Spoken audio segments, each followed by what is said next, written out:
നമസ്കാരം. ദേശീയ വൈദ്യുത സുരക്ഷാ വാരാചരണത്തിന്റെ ഭാഗമായി ആയൂർ KSEBിയുടെ നേതൃത്വത്തിൽ സുരക്ഷാ വാരാചരണം സംഘടിപ്പിച്ചു. Ayur KSEB executive engineer Aneesh Ailara പരിപാടി ഉദ്ഘാടനം ചെയ്തു. Kerala Vyapari Vyavasaya Ekopana Samithi Ayur unit general secretary Prasad Kodiyattu മുഖ്യ അതിഥിയായി പങ്കെടുത്തു. ഇതിനെപ്പറ്റി നമ്മളെല്ലാവരും വൈദ്യുതി ഉപയോഗിക്കുന്നു, എല്ലാവരും.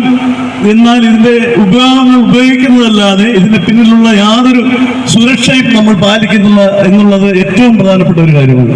ഇവിടെ ഒരു അനൗൺസ്മെന്റ് ഞാൻ കേട്ടു. നമ്മൾ ഉപയോഗിക്കുന്ന ഓരോ ഉപകരണങ്ങളുടെയും കാര്യങ്ങൾ കൃത്യമായി അതിന്റെ വാട്സ് ഉൾപ്പെടെ നമ്മളെ ബോധ്യപ്പെടുത്തുന്ന തരത്തിലാണ് ഇവിടെ ഇത് ക്രമീകരിച്ചിരിക്കുന്നത്. അതുപോലെ തന്നെ നമുക്കറിയാം, കഴിഞ്ഞ കാലങ്ങളിലെ അപകടങ്ങൾ സാറിവിടെ പറഞ്ഞു 524 അപകടങ്ങളായിരുന്നെങ്കിൽ 2024-25 ആയപ്പോൾ അതിൽ 652 വർദ്ധിച്ചിരിക്കുകയാണ്.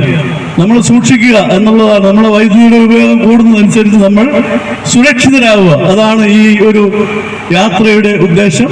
നമുക്കറിയാം, ഇന്ന് ആരംഭിക്കുന്ന ചടയമംഗലം മുതൽ ഇന്ന് ഈ സെക്ഷനിലും നാളെ വാളകത്തും കൂടി ഈ നടത്തുന്ന ഈ ഒരു പരിപാടി എന്തുകൊണ്ടും ഉപഭോക്താക്കളെ ഇതൊക്കെ ബോധ്യപ്പെടുത്തുന്നതിനും ഈ സുരക്ഷ മുൻകൂട്ടി കാണുന്നതിനുള്ള ഒരു മുന്നറിയിപ്പായി ദേശീയ വൈദ്യുതി സുരക്ഷാ വാരം ആചരിക്കുകയാണ്.